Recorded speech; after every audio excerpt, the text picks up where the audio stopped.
নমস্কার, আমি ইন্দ্রাণী। শুরু করছি আজকে। একজন বাচিক শিল্পীকে আমি চিনি, কবিতা আবৃত্তি করেন, বিভিন্ন ফাংশনে অ্যাঙ্কারিং করেন, এটাই ওনার পেশা। তিনি কদিন আগেই বাচিক শিল্পীদের বিচার চাই মিছিলে হেঁটেছিলেন, তিনিও বিচার চান। কিন্তু তারই সমাজ মাধ্যমে একটা পোস্ট দেখলাম, প্রতিবাদ চাই, কিন্তু এই আবহে এবারে পুজোর কাজ হাতে আসছে না। তার জায়েজ সংশয়, এবারেও কেউ সেই করোনাকালের মতো হাত গুটিয়ে বসে থাকতে হবে? তার আক্ষেপ, বড়দের ঠিক কিছু না কিছু জুটে যাবে, কিন্তু আমাদের মতো ছোটদের কি হবে? তার পোস্টে ঝাঁপিয়ে পড়েছেন প্রতিবাদীরা। তোমার ঘরে কন্যা নেই, উনি শেষ লাইনে লিখেছেন, কি করব, খিদে পায় যে। আমার কিছু দায় আছে, পুজোর সময় তাদের সামান্য কিছু, মানে ওই একটা টি শার্ট, একটা বাজেট শাড়ি, একটা হাফ হাতা জামা, এরকম খান 5-6 দিতেই হয়। করোনার সময়ও দিয়েছি, গিয়েছিলাম কিনতে সেগুলোই। সন্ধে নামছে গড়িয়াহাটে, 1000 টাকা চোকানোর পরে সেই দোকানদার টাকাটা মাথায় ছোঁয়ালেন। কেন ভাই? এটাই বউনি, ওই আন্দোলন চলছে না, খদ্দের নেই বললেই চলে। এরপর তিনি ওই মেয়েটির ধর্ষণ যে ওই কলেজের প্রিন্সিপালই করেছেন, তাই আন্দোলন হচ্ছে ইত্যাদি নিয়ে আলোচনা করলেন। বললেন এবারে শেষ হলে ভালো।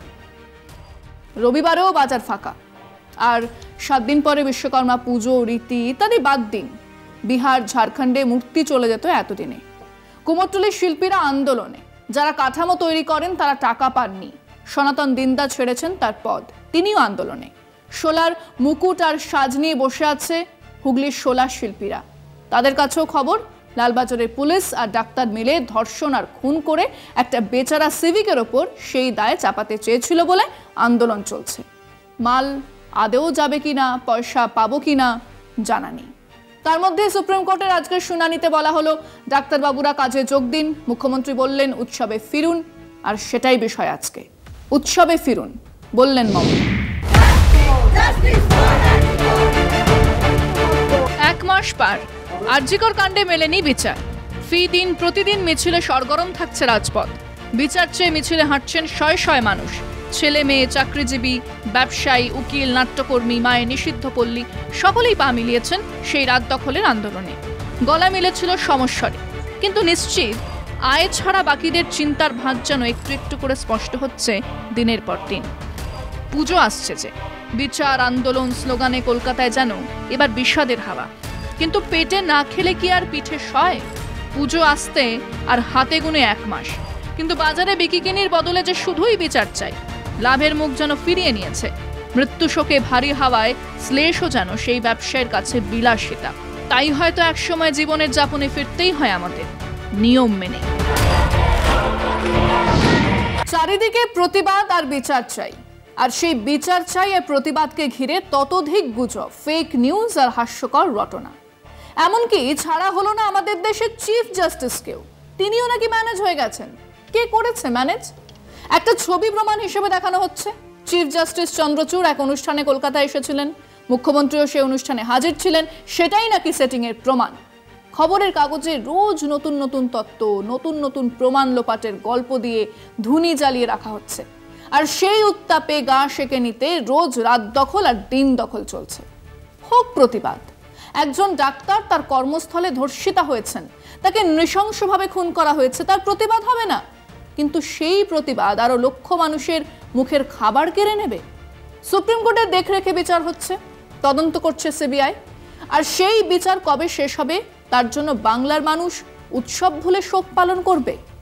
শোক কার নেই? যে কোনো সুস্থ মানুষ এই ঘটনায় স্তম্ভিত, শোকাহত। এমন একজনও নেই যিনি এই ঘটনার প্রতিবাদ করেননি। কিন্তু কতদিন? আজ পর্যন্ত সিবিআই একটা কুচো কাগজও এনে হাজির করতে পারেনি যাতে বোঝা যায় যে রাজ্য সরকার বা পুলিশ প্রমাণ লোপাটের কাজ করেছে। কিন্তু সেই একই প্রচার চলছে। কিসের বিনিময় এই মিথ্যা প্রচার? ধারণাও আছে শারদ উৎসবে কত মানুষের রোজগার জড়িয়ে, সেগুলো নিয়ে ছেলে খেলা করার অধিকার দিল কে? কলকাতা তার পার্শ্ববর্তী অঞ্চলে 2টো ক্লাব বলেছেন টাকা নেবেন না। খুব ভালো কথা। তার মানে বাকিরা নেবেন? যাদের মনে হবে তারা উৎসবে মাতবেন, যাদের মনে হবে তারা ঘরে বসে থাকবেন। ভণ্ডামি বন্ধ করুন। 13 দিন পরে শ্রাদ্ধে পার্শে মাছের ঝাল আর খাসির মাংস খেয়ে ঢেকুর তোলা বাঙালিকে শোকের কথা বলবেন না। এরাই সেই বাঙালি যারা বঙ্গভঙ্গের বিরুদ্ধে টানা 3 দিন অরন্ধনের ডাক দিয়েছিল। এরাই সেই বাঙালি যারা গত 14 তারিখে দলমত নির্বিশেষে রাস্তায় নেমে ঘটনার প্রতিবাদ করেছিল। চলুক না সেই প্রতিবাদ। তা বলে বৎসর ভরের উৎসব বাতিল করতে হবে কেন?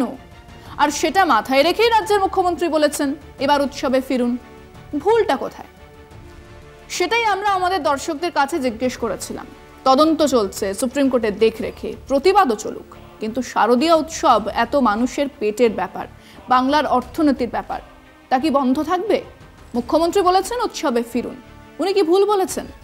শুনুন মানুষজন কি বলেছেন। উৎসব তো হবে, উৎসব হবে, উৎসবের সাথে সাথে পুজো যেমন হবে, পুজোতেও হবে উই ওয়ান্ট জাস্টিস।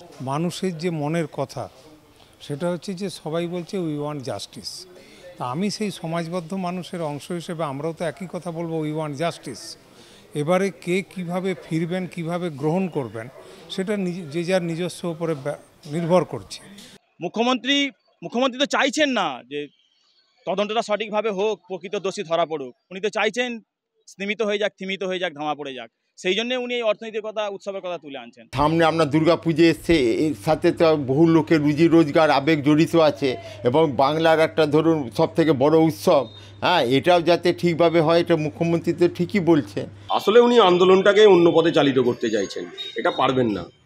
উৎসব হবে, বাঙালি যেভাবে উৎসব করে উৎসব করবে, কিন্তু আন্দোলনও জারি থাকবে, এবং সেই আন্দোলনের তিনি টের পেতে ইতিমধ্যে শুরু করেছেন। তিনি এখন ভয়ে প্রমাদ গুনছেন না। উৎসবেতে অনেকেরই জীবন জীবিকা নির্ভর করে থাকে। আমরা যারা প্রতিবাদ করছি, হ্যাঁ, আমার অবস্থা যারা অবস্থাপন্ন তারা ঠিক আছে, তাদের কাছে উৎসবরা যদি নাকচ করতে পারে, কিন্তু যারা একটা গরিব মানুষ, তাদের কাছে উৎসবটা খুব দরকার। আজকে সুপ্রিম কোর্ট যে অর্ডার দিয়েছে, মাননীয় মুখ্যমন্ত্রীর প্রাধান্য দিচ্ছে। আমরা হতাশ হচ্ছি যে বিজেপি সরকার এবং আমাদের এই রাজ্য সরকারের যে এই অনৈতিক কথাবার্তা এবং অনৈতিক কাজকর্ম মানুষের মনে একটা দাগ কেটেছে। উনি এটা বলছেন দৃষ্টিটা ঘুরিয়ে দেওয়ার জন্য। একটা এমবিবিএস পাশ করা ছাত্রী, তিনি এমডি করছিলেন, অর্থাৎ তিনি এমবিবিএস পাশ করে গেছেন। তিনি সরকারি পরিকাঠামোর মধ্যে তার প্রাণের নিরাপত্তা নেই, তিনি ধর্ষিতা হলেন, খুন হলেন। তার বিরুদ্ধে যদি বিবেক জাগ্রত না হয়, সারা পশ্চিমবাংলার মানুষ জাগ্রত না হয়, এর না প্রতিবাদ করেন, তাহলে কবে করবে? উনি এইটা বলছেন যেহেতু এই আন্দোলনটাকে স্তীমিত করে দেওয়ার জন্য। মানুষের জীবন জীবিকা এখন শারদীয় উৎসব অনেক দেরি আছে, তার আগে উনি এইটা বিচারটা করে দিন। উনি তার আগেই সব তদন্ত থামাচাপা দিতে চাইছেন। বাংলার অর্থনীতির সাথে সার্কুলেট হয়, কারণটা কি এই পুজোকে কেন্দ্র করে একদম প্রান্তিক মানুষ অপেক্ষা করে থাকে আজকের যাতে তার হাতে কিছু পয়সা আসে। একজন ঢাকি এই পুজোর জন্য সারা বছর অপেক্ষা করে থাকে। উৎসবে ফিরে আসাটা জরুরি, এর সঙ্গে আমাদের বাংলার সংস্কৃতি, বাংলার ব্যবসা সব কিছু জড়িত আছে। আর যে জঘন্য অপরাধটা হয়েছে সেটাও মাননীয় নয়, সেটা আইনের মতন চলুক। উৎসব তো উৎসবের মতো হবেই, যে যেভাবে পারে সেভাবে পালন করবে, কিন্তু আমাদের জাস্টিস আমরা চাই। আমরা মেন বিচারটার জন্য আমরা ডিমান্ড এতদিন দাবি ছিল, আমরা চাইছি কি উই ওয়ান্ট জাস্টিস। আমরা এখন উই ডিমান্ড জাস্টিস। আমরা এখন দাবি করবো যে আমরা যেন সঠিক বিচারটা পাই। কখনোই না, আমরাও চাই যে দোষীদের শাস্তি হোক, কিন্তু এভাবে নয়। এভাবে যেভাবে মানুষরা এখন হসপিটালে ডাক্তাররা যেভাবে ধর্মঘট করছে, যেভাবে রাস্তায় নেমেছে, তাতে অনেক মানুষ মারা যাচ্ছে, কিন্তু এটা কখনো বিচারের পদ্ধতি না। আমরাও বিচার চাই, আমরাও চাই দোষীদের শাস্তি হোক, কিন্তু এইভাবে না। খারাপ কথা তো নয়, বাংলার আবেগ দুর্গাপুজো, এই একটা বড় পুজো। এই পুজো নিয়ে সকলেরই সকল ব্যবসাদার বলতে ব্যবসা, গাড়ি সংস্থা যারা যা আছে সকলের এতে রুটি রোজগার। আর এটা যদি বন্ধ হয়ে যায় তাহলে মুশকিল আছে। এটা তার মুখ্যমন্ত্রী যা বলেছে সঠিকই কথা বলেছে। এটা এখন তো আন্দোলনের জায়গায় চলুক। আমরা চাইছি আমরা সবাই মিলে ব্যবসা করে খাই। অনেক গরিব লোক আছে, তারাও পেটের জন্য তারাও ওই ব্যবসা নেমেছে, ঠিক আছে। এই যে না খেতে পারলে তারা কোথায় যাবে? একটা পুজোর জায়গায় আসুক, আন্দোলনের জায়গায় থাকুক, ঠিক আছে, এটা আমরা চাই। হ্যাঁ, পুজো হোক, না হলে পুজো না হলে আমরা তো বিয়ে করবো পারবো না, বাঁচতে পারবো না। প্রতিবাদটাই তো এখন উৎসব হয়ে গেছে পশ্চিমবঙ্গে। আর যেই মন্ত্রী বলুক না কেন, পশ্চিমবঙ্গের আবহমান কাল থেকে এই দুর্গা উৎসবটা হয়ে আসছে। দুর্গা পুজো বাঙালিদের জাতীয় উৎসব, সেখানে তো দেখাদুটি করে লাভ নেই। আবার বলছি, মৃত্যু শেষ কথা নয়। মৃত্যুকে আঁকড়ে ধরে জীবন চলে না। যে মৃত্যু হঠাৎই বজ্রপাতের মতো নেমে আসে, তা কিছুদিনের মধ্যেই স্মৃতি থেকেই উবে যায়। কত ভয়ঙ্কর মৃত্যু আর অন্যায় আমরা আমাদের এই ছোট্ট জীবনেই দেখেছি। কত অনায়াসে সেসব চলে গেছে। এই তো কদিন আগে করোনা, ভাই বন্ধু আত্মীয় স্বজন দমবন্ধ মনে হচ্ছিল, কিন্তু আজ সেই স্মৃতি কজন ধরে রেখেছেন? জীবন মৃত্যুর চেয়ে অনেক অনেক বড়, তাই জীবন জীবনকেই বেছে নেয়। মুখ্যমন্ত্রী ঠিকই বলেছেন, উৎসবে ফিরুন। আজকে এই পর্যন্তই।